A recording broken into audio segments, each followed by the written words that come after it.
welcome back to Good Morning Boss. Ngayon, Jules, pag-uusapan natin, alam naman natin, talamak na yung pagkalat-kalat ng mga scandal na yan.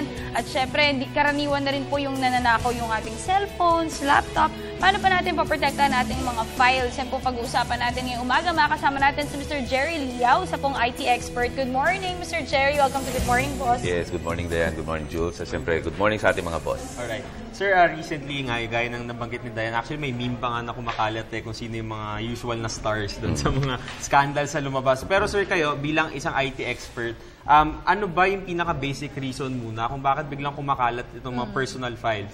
Well, una-una siguro sabihin natin na hindi ito unang pagkakataon na nangyari yung ganito, na merong mga ganitong material na parang lumabas, hindi ba? So, kumbaga sa ang una natin mapapayo kumbaga sa para hindi mangyari to, kung maiiwasan, huwag mo gawin. No? Do not create Jules. the material. Do not create the material. So, doon tayo magsimula. No? So, kasi kung walang material, walang kakalat, walang mapapanood, di ba? Pero of course, we're not here to say na tama ito o mali, di ba? So, hindi yun ang sinasabi natin. Pero sinasabi lang natin, para maiwasan na may mga ganyang mga kumalat, from the start, huwag ka na gumawa, di ba? Ngayon, kung gumawa ka naman, okay, responsibilidad mo ngayon na pangalagaan o protektahan, no, itong file na ito. So, sagot sa katanungan mo, kadalasan nga, it's either na iiwan mo yung mobile phone mo, or let's say nasira, pinaayos mo, ganun din sa computer, nasira, pinaayos mo. So, kailangan natin tandaan, lalo na sa mga boss natin, na baka minsan kasi iniisip mo, nabura ko na sa phone ko so okay lang na paayos ko kasi sira no? Anyway, I don't have to worry kasi na-erase ko na yung file. Kaya natin ibalik yun. Paano po ba nire-retrieve yun? May app po bang ganun? Kasi Yes. yung ibang mga scandal, usually pag lumalabas, sinasabi nila, ilang years ago na na-delete, Yes. pero naibabalik. Yes. Paano po ba yun? May mga application o may mga software kang pwedeng kunin or gamitin sa computer, no? Na ang dahilan naman, para kaya meron kang ganung mga tools, baka accidentally may mabura kang important na files. That's why you're given an opportunity using this software, particular software, to retrieve or to restore back yung mga accidental files na na-delete mo. Paano natin may erase totally? Kahit Ayun. may software pa yan. Okay. Meron ka rin mga software na pwedeng gamitin para permanently mabura yung file na ayaw mo nang ma-retrieve uli. Kaya lang, ang hirap kung wala ka rin naman masyadong alam din sa technology, kailangan mo rin ipagawa sa iba, ganun din. So, kasi ang alam mo, pag nag-delete, deleted na, hindi ba? Pero yung pala, may mga available software dyan na pwede mong gamitin para ibalik yung mga deleted files mo for that purpose na baka accidentally nabura mo. Pero yun nga, dahil sa meron ilan dyan na ginamit itong software for another reason, yun nga, na binura mo na, tapos gusto kong ibalik para tignan ko kung meron ako makukuhang mga materials na katulad ng, yun nga, yung kumakalat, no? But then again, also, hindi lang naman yung mga video na sinasabi natin na binabalik. What if, let's say, for example, meron kang mga family pictures lang, no? Na ayaw mong ikalat. Pwede ko ibalik yon. Or let's say, may mga files ka, let's say, that contains mga receivables mo, payables mo, mga ganyan. Pwede ko pa rin kunin niya, mga accounts, o bank account number, passwords. Pwede ko ibalik lahat yan, no? Kasi, alam mo, Dayan, Jules, may mga insidente na kung saan, meron tayong nakukuhang mga balita na, let's say, family picture you in a beach, di ba? So, let's say, for example, one of your friends or relatives, syempre, nasa beach ka, so, naka-swimming, attire, no? Nilagay mo sa Facebook or nasa phone mo. Okay? Merong mga kumukuha niyan, tapos gagamitin sa poster. No? Ilalagay ka kung saan-saang may mga ganun hindi ba? So, siyempre, yung mga pictures na to, ayaw mo mapunta ito sa kung kani-kanino lamang, hindi ba? So, kailangan mo talagang alagaan yun. Okay. Ayan, ang daming issues na lumalabas, pwede natin isa-isahin niya later. Pero, it's an issue of privacy, di ba? Right. So, paano mo mapoproteksyonan yung privacy mo na kahit hindi intentional biglang lumalabas? pati yung mga files mo, sakaling makuha ito sa'yo, at least alam mo protected at hindi ka Especially pag nakasync yung mga Right, oo. accounts. So, unang-una, ang pinaka-device na madalas natin ginagamit to do all this, basically, is your phone or your tablet, hindi ba? Yan ang parati mong dinadala sa labas. So, meaning to say, while you're mobile, mataas yung percentage na mawala sa'yo yan. Kasi parati mong dala di ba? So, malaki yun. So, ang sinasabi natin parati, if you have important files on your phone, okay, you better back it up or copy it to one storage device na nasa bahay mo lang. Okay. Then, erase it here. Yung sinasabi ko sa yung software na pwede mong gamitin para mabura na talaga to. So, just in case masira yung telepono mo o mawala mo yung telepono mo, at least yung files mo wala doon, nandito sa storage mo, hindi ba? Now, kung nalipat mo na, nalagay mo na sa storage, ang advice natin is you password protect the file. No? I-password protect mo yon. That's one. Then you can also password protect the folder.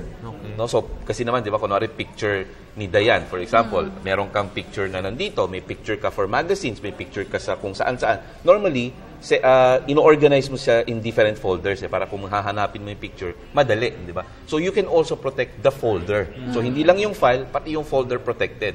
Now, of course, number one, sabi ko nga, you have password protection. You also have encryptions, wherein pwede niyang i-encrypt or i-decrypt yung files. So, parang i-garble niya, no? Na pag nakuha ko yan, kahit nakuha ko yung file, pag open ko, parang garbage lang. Wala akong makikita.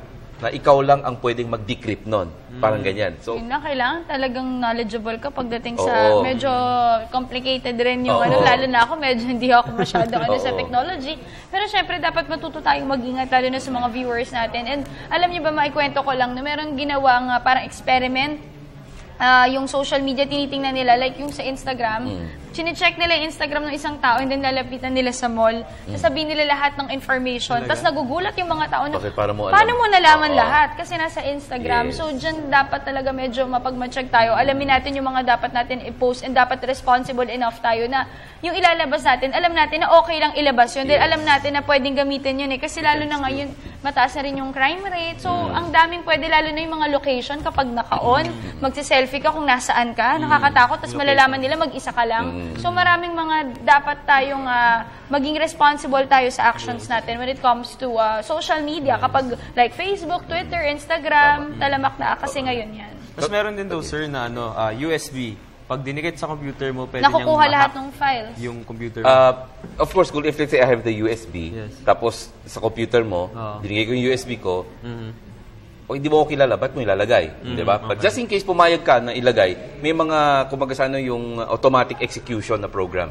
Pag nilagay ko, di ba, dinidetect muna ng computer mo. Movies. Parang ganun. So, pwede na akong kumuha. Di ba? Pwede ko nang kunin kung ano man ang gusto ko sa computer mo. Di ba? Now, if I may add doon nga sa sinasabi ni Dayan kanina, gusto na natin paalam sa ating mga boss na if let's say you go to public Wi-Fi's, di ba? Maraming mga nag-o-offer ng Wi-Fi. Gusto lang natin sabihin na kapag kayo nag-connect sa isang Wi-Fi na unprotected, meaning to say it's free, walang password, connect ka lang, at ako, na medyo mas may alam sa computer, connect din ako doon. So, tatlo tayo, let's say, for example, nandito sa Wi-Fi na to. Pwede ko ngayong kunin yung mga laman ng devices nyo. Talaga? Yes. Nakakonect tayo doon sa Wi-Fi, So, makikita ko na ikaw pala nakakonect, ikaw nakakonect. Diba? Pwede ko kunin ngayon yan, yung laman. So, Pictures, lahat. Anything na nandyan. So, kaya rin niya i-retrieve yung mga nabura mo? Hindi naman ganun kasi yun, it requires some, hindi naman ganun kalalim. Pero yung, kung ano nasa telepono mo, no? So, yung ang gusto nating ipahiwatig dito or bigyan ng emphasis dito is you don't just connect to any Wi-Fi out there, no? Lalo na yung unprotected. Mag-ingat rin tayo. Kung may 3G ka, no, sarili mo na lang. Sarili mo na lang. Saka kasi minsan, di ba, ginagawa mo, punta kang Wi-Fi, parang gagawin mo, search, para scan, di ba? Tapos may makikita ka mga free na Wi-Fi. Paano kung sa akin yun, Dayan? Meron akong Wi-Fi sa mall. Open yan. Nakita mo, uy, libre to, connect ka kaagad. Hindi mo alam, akin pala yun. Pangkuha ko ng mga ganong mga information. May mga ganyan na rin ngayon sa panahon. Hindi na rin natin alam kung ano ba yung mga balak at plano nila. So, mahirap na. sa Wi-Fi. Kasi libre. Pwede na ako connect. Free naman eh. Wi-Fi, location. So, dapat i-off na rin. And I can always mimic the name of the mall. Right? So, if let's say I'm in XYZ Mall, I can say that ang pangalan ng Wi-Fi ko is XYZ Mall. So, all the while, kala mo, sa mall pala ito. Hindi mo alam, akin pala yun. Okay. Di ba? Alright. So, siguro final message na lang, sir, especially, ano yung kailangan mo? Reminders. Sa anong gagawin mo pag, let's say, kumalat na yung files mo? Hindi. Pag kumalat, magdasal ka na lang. Hindi. Better not talk. Sa akin, pag may mga ganyan nangyari, do not deny or confirm. Kasi pagdating sa social media, mahirap di ba? Pagdating sa social media, tumahimik na lang siguro. Sa social media, lahat tama, walang mali, di ba? So, kahit na i-defend mo yung sarili mo, parang hindi mo sila defend mo man o hindi, mali ka pa rin. Laging na lang ganun. So, less talk, less mistake. Yes. Anyway, yung mga kaibigan mo naman, kaibigan mo, so kahit hindi ka magsalita, maintindihan ka. Yung mga hindi mo kaibigan, kahit ano sabihin mo, hindi ka paniniwalaan. So, at the end of the day, ang ano lang dito is mag-ingat, no, sa mga At files bago na may yan. gawin, pag-isipan ng mabuti. Yes, tama. Alright, thank you so much for joining us this morning. That was Mr. Jerry Leo, isa pong IT expert. At sana mga boss, marami kayong natutunan sa ating napag-usapan, lalo na jokes ikaw. Joke. Joke lang. Alright. Yung passwords, no, Dayan, mahalaga talaga. Oo, mamaya tatanungin natin yan kay Mr. Jerry. Okay.